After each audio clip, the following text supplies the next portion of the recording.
राधे राधे दोस्तों, स्वागत है आप सभी का एक बार फिर से।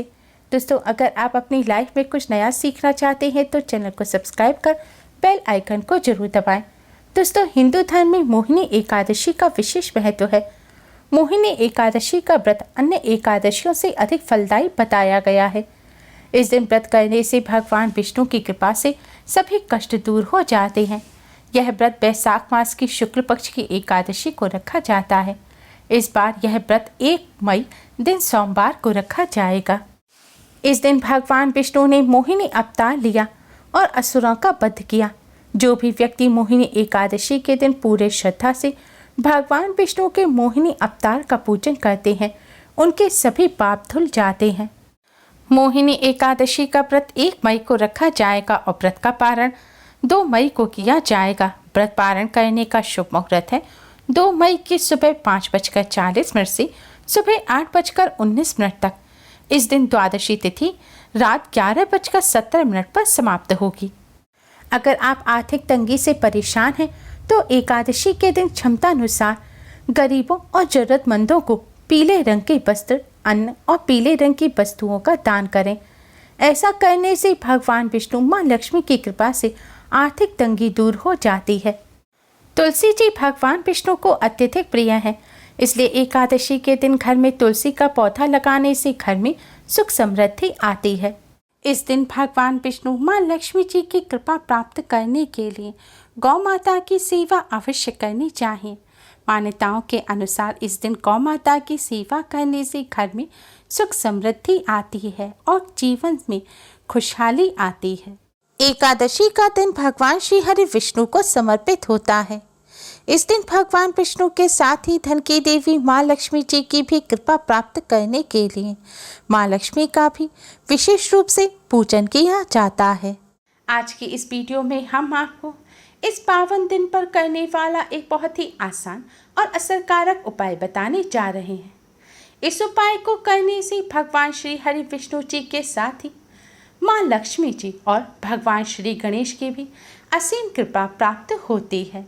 भगवान श्री गणेश, भगवान श्री हरि विष्णु, माँ लक्ष्मी जी की कृपा से घर धन धान्य से भर जाता है।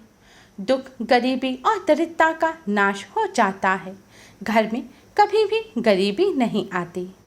दोस्तों, इस उपाय को सही प्रकार से करने के लिए आप हमारी इस वीडियो को एंड तक अवश्य ही देखें। अगर आपने हमारे चैनल को अभी तक सब्सक्राइब नहीं किया है तो जल्दी से हमारे चैनल को सब्सक्राइब कर लें और बेल आइकन को हिट अवश्य ही करें, जिससे हमारी सभी नई वीडियोस की नोटिफिकेशन आपको फ्री में सबसे पहले मिल पाए।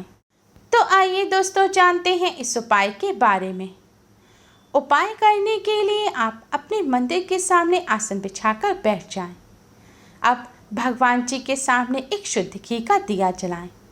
दोस्तों, ध्यान रखें, दिए के नीचे आज के दिन चावल ना रखें, क्योंकि एकादशी के दिन चावल का इस्तेमाल करना वर्जित माना जाता है। आज के दिन ना तो चावल खाया जाता है और ना ही पूजा में या किसी और कार्य में इस्तेमाल किया जाता है। आप दीपक के नीचे कोई खाली पात्र रखें और उसके ऊपर ही दीपक रखें। दीपक के साथ एक सुगंधित धूप बत्ती अवश्य ही जलाएं, क्योंकि धूप बत्ती की सुगंध से वातावरण पवित्र और सकारात्मक हो जाता है। इससे पूजा में अधिक मन लगता है। धूप बत्ती जलाने के बाद अब आप भगवान श्री गणेश, भगवान श्री हरि विष्णु और माँ लक्ष्मी जी को हल्दी और कुमकुम से तिलक करें। तिलक करने के पश्चात आप एक पात्र में शुद्ध घी और थोड़ा सा गुड़ रखें। गुड़ ना हो तो थोड़ी सी शक्कर या मिश्री रखें। अब इस गुड़ और शक्कर का आप भगवान श्री गणेश, भगवान श्री हरि विष्णु और माँ लक्ष्मी जी को भोग लगाएं। दोस्तों, गुड़ और घी भगवान श्री गणेश को अति प्रिय है। गुड़ घी का भगवान श्री गणेश को भोग लगाने से भगवान श्री गणेश शीघ्र ही प्रसन्न हो जाते हैं और घी की सुगंध माँ लक्ष्मी को भी अति प्रिय है। माँ लक्ष्मी को घी का भोग लगाने से माँ लक्ष्मी की कृपा प्राप्त होती है। एक अलग पात्र में आप तुलसी का पत्ता रखें। शास्त्रों में बताया गया है, बिना तुलसी जी के भगवान श्री हरि विष्णु भोग को स्वीकार नहीं करते। लेकिन ध्यान रखें, एकादशी के दिन तुलसी का पत्ता ना तोड़ें। तुलसी जी के पास अपने आप जो टूटकर पत्ता गिर गया है, या तो आप उसे ले लें या एक दिन पहले तोड़कर रख लें, या पहले भगवान जी की पूजा में इस्तेमाल किए गए तुलसी के पत्ते को आप धोकर द्वारा से भगवान जी को अर्पित कर सकते हैं, क्योंकि तुलसी का पत्ता कभी भी बासी नहीं माना जाता। भोग लगाने के बाद आप भगवान श्री गणेश जी के इस मंत्र का 11 बार जाप करें।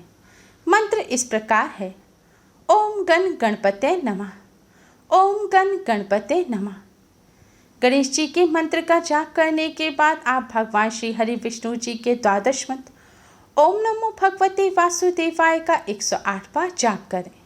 मंत्र है ओम नमो भगवते वासुदेवाय। इस मंत्र का जाप करने के बाद अब आप माँ लक्ष्मी जी के इस मंत्र का 108 बार जाप करें। मंत्र इस प्रकार है: ओम महालक्ष्मी नमः, ओम महालक्ष्मी नमः। दोस्तों, मंत्र का जाप करते समय आपको अगर कठिनाई महसूस होती है तो आप पहले भगवान श्री गणेश की आरती करें, फिर माँ लक्ष्मी जी की आरती करें और अंत में भगवान श्री हरि विष्णु की आरती करें। इस तरह पूजन करने के बाद आप भगवान जी को प्रणाम करें और आपकी जो भी समस्या है वह सभी भगवान जी से कहें और अपनी सभी समस्या और कष्टों को दूर करने की प्रार्थना करें। धन संबंधी समस्याओं को दूर करने की प्रार्थना करें। प्रार्थना करने के बाद आप शुद्ध जल से मढ़े हुए आटे से एक साफ रोटी बनाएं। अब इस रोटी को आप एक प्लेट में रख लें। फिर इस रोटी को आप मंदिर में रखें और भगवान जी को जो आपने घी का भोग लगाया है उस घी को आप रोटी पर लगा दें। जो शक्कर है उसे आप रोटी के ऊपर डाल दें और तुलसी का पत्ता भी आप रोटी पर रख लें। अब आप भगवान श्री गणेश, भगवान विष्णु, माँ लक्ष्मी जी को प्रणाम करें और इस रोटी को अपने मस्तक से लगाएं। इसके बाद आप इस रोटी को ले जाकर गौ माता को खिला दें। रोटी खिलाने से पहले आप भगवान श्री गणेश, भगवान विष्णु, माँ लक्ष्मी जी को प्रणाम करें और समस्त देवी देवताओं को प्रणाम करें और उनसे भोग स्वीकार करने की प्रार्थना करें। शास्त्रों में बताया गया है कि गौ माता में 33 कोटि देवी देवताओं का वास होता है। गौ माता में ब्रह्मा, विष्णु, महेश देवताओं का भी वास होता है। भगवान श्री गणेश को प्रसन्न करने के लिए भी गौ माता की सेवा करनी चाहिए और माना जाता है कि जो व्यक्ति गौ माता की सेवा करता है उस पर माँ लक्ष्मी की असीम कृपा होती है। इस तरह गौ माता को रोटी खिलाने से भगवान श्री गणेश, भगवान श्री हरि विष्णु, माँ लक्ष्मी जी के साथ ही समस्त देवी देवताओं का आशीर्वाद प्राप्त होता है और सभी कष्टों से छुटकारा मिलता है। गौ माता को इस तरह रोटी खिलाने से सभी बिगड़े काम बन जाते हैं। जीवन के हर क्षेत्र में सफलता मिलती है और माँ लक्ष्मी जी की कृपा से घर में सुख समृद्धि आती है। भगवान विष्णु जी के अवतार भगवान श्री कृष्ण ने गौ माता की बहुत सेवा की थी। गौ माता भगवान श्री कृष्ण को अति प्रिय है। गौ माता की सेवा करने से भगवान श्री कृष्ण बहुत जल्दी प्रसन्न हो जाते हैं।